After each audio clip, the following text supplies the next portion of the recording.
Log line, तीसरी कसम। हीराबाई एक ऐसा किरदार है जिसे रोशनी में नाचना, जगह जगह घूमना और अच्छे अच्छे कपड़े पहनना अच्छा लगता है। देश देश घूमना, सज धज के रोशनी में नाचना गाना, जीने के लिए सिवा इस नशे के और है ही क्या मेरे पास। और उसे अगर कोई बुरा कहता है तो वो बुरा नहीं मानती। आपको गाली दे रहे थे। गाली दे रहे थे तो क्या हुआ?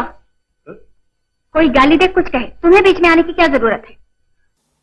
उसके पेशे को पूरी तरीके से एक गाड़ीबान हीरामन समझ ही नहीं पाता है। वो उसे देवी समझता है। नौटंकी में काम नहीं करूंगी तो खाऊंगी क्या? क्यों? आप सर्कस कंपनी में काम कीजिए। हाँ जी, वहाँ आपको कोई बुरा नहीं कहेगा। वहाँ बात। और दुनिया उसे एक प्रोस्टिट्यूट समझती है, वेश्या। इन दोनों के बीच में फंसी हुई हीराबाई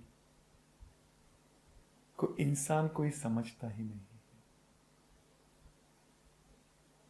हीराबाई को हीरामन से मोहब्बत है और हीरामन को हीराबाई से मोहब्बत है। कुछ नुकसान हुआ?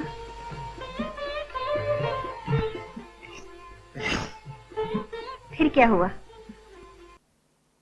पर हीराबाई के अंदर एक बहुत ही रेयर क्वालिटी होती है जो हम इंसानों में होती है, और वो होती है अच्छाई, सच्चाई, नेकी एक साथ में। वो एक उम्दा दर्जे की कलाकार है, पर उसके साथ में वो एक अच्छा इंसान भी है, एक अच्छी इंसान है। वो धोखा नहीं दे सकती हीरामन को। उसकी दुनिया की वो परी, वो शहजादी, वो देवी बनके नहीं रह सकती। जब हीराबाई भी कभी कभी उसके मन में आता है मोहब्बत करना, घर बसाना, पर अपने अपने अंदर के नेचर को खूब जानती है, अपने पेशे को जानती है, और बेवफा बन के हीरामन की जिंदगी से निकल जाती है। हीराबाई अपनी आजादी से अपनी जिंदगी जीने वाली एक भोले भाले गाड़ीबान हीरामन का दिल हल्का सा तोड़ के, पर उसकी जिंदगी खराब ना करके, उसकी जिंदगी से चली जाती है। कह देना नौटंकी की बाई थी, पाठ खत्म हो गया, जा रही है, मगर मिल जरूर ले एक बार। एक बहुत ही डेलिकेट, एक नाजुक लॉगलाइन है, जहां आपको समझ में आता है कि लॉगलाइन तो है, पर इसको निभाने वाले कैरेक्टर्स का कैरेक्टराइजेशन भी उतना ही स्ट्रांग चाहिए, और उनके बीच में आने वाली मुश्किलें भी उतनी ही डिफिकल्ट होनी चाहिए। खोसला का घोंसला। कमलजीत शर्मा एक बहुत ही साधारण, सिंपल इंसान है जिनका अपना एक परिवार है। वो परिवार का फ्यूचर सिक्योर करने के लिए वो एक प्लॉट लेते हैं, और एक गुंडा, एक बिल्डर उसके ऊपर अपना हक जमाता है और उनसे प्लॉट हड़प कर लेता है।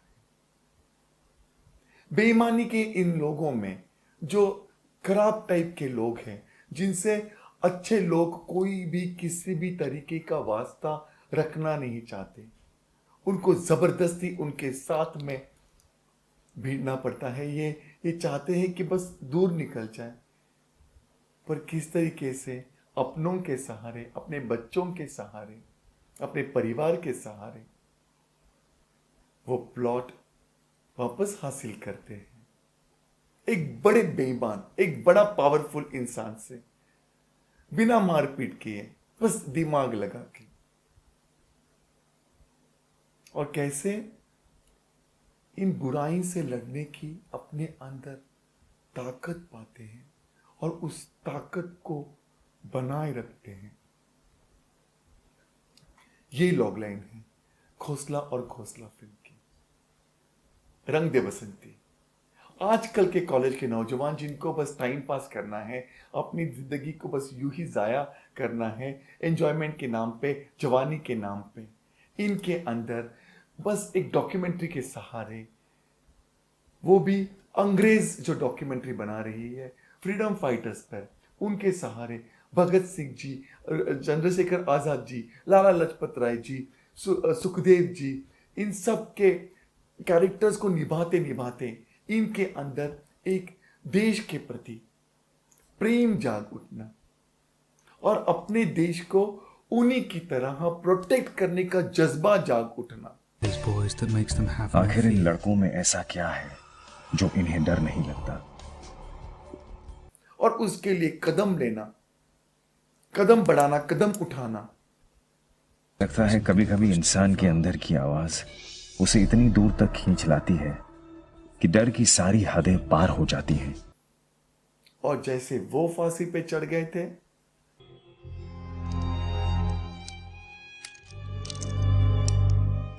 इनकलाब जिंदाबाद के नारे लगाते हुए, वैसे ही आज के टाइम पर अंग्रेजों की जगह जो पॉलिटिशियंस हैं, जो गलत लोग हैं, जो ऊपर के लेवल पर बैठ के जो हमारे देश को खराब कर रहे, खोखला कर रहे हैं, हम में से एक है, हमने चुना इन्हें।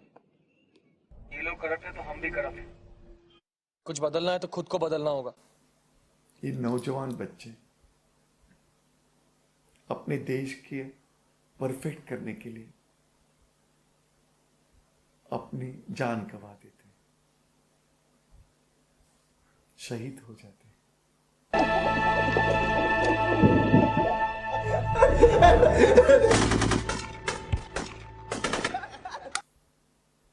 Isn't it a very interesting logline? Isn't it a very interesting story?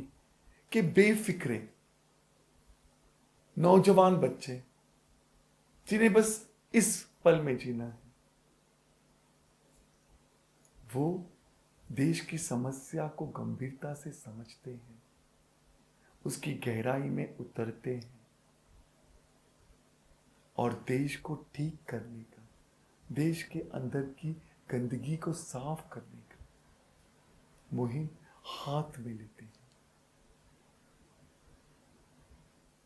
उड़ान,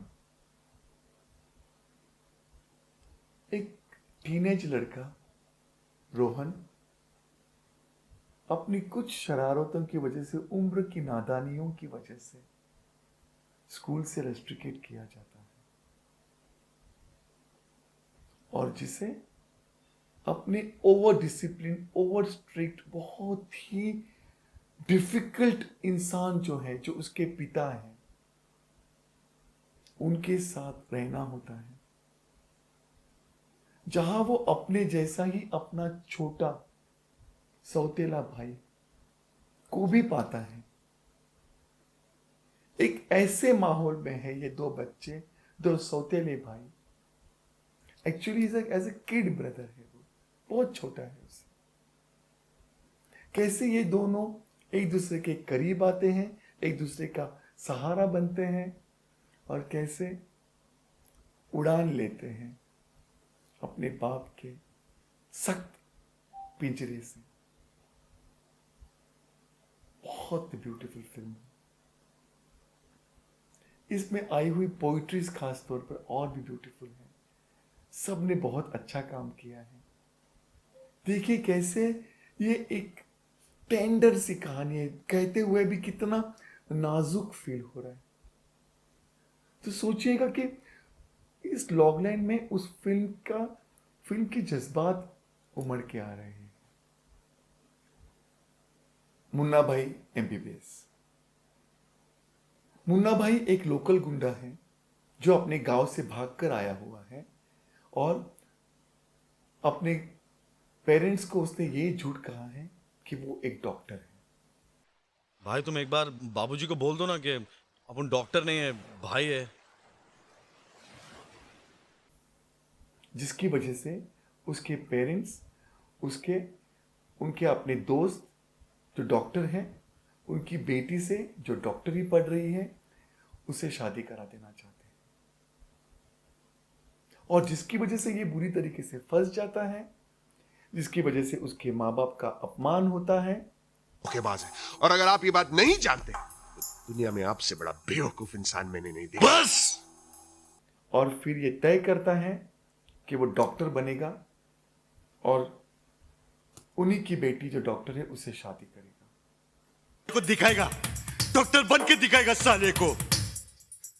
सर्किट पता लगा। Isn't it a very बड़ी अजीब सी नहीं कहानी है, पर एट द सेम टाइम हजारों सवाल अंदर पैदा करती है हमारे।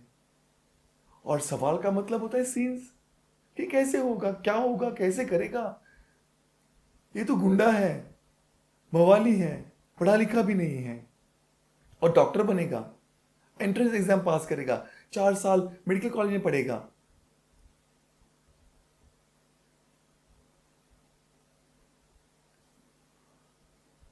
ऐसे ही सवाल, एक्साइटमेंट, डर, क्यूरियोसिटी आपकी लॉग लाइन में होनी चाहिए, जो मुन्ना भाई एमबीबीएस में है।